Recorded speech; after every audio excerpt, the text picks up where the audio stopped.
ikki narsa bordirki, ular qalbdan ketmasa, inson na ulg'ayadi va na charchaydi. Birinchisi, Alloh rizosi uchun qilgan ishlarimizdir.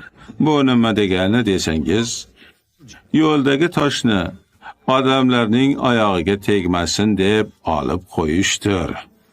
Chanqagan biror hayvonga bir qultum suv berishdir.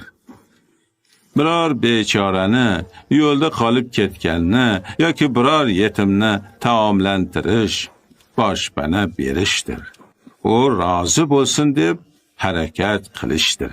Ibodat qilishdir, mehnat qilishdir. Zolimga qarshi alif kabi oldida tik turishdir. Aslida har bir ishni uning rizosi uchun qilishdir.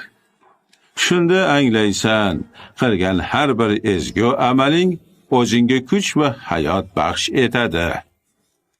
Xo'sh, ikkinchi narsa nima? Bunisi esa albatta ishqdir. Ishq shunday narsadirki, har bir ishni oson qiladi. Imkonsizni mumkin qiladi, to'ymaslarni to'ydiradi. Bordan yo'q, yo'qdan bor qiladi.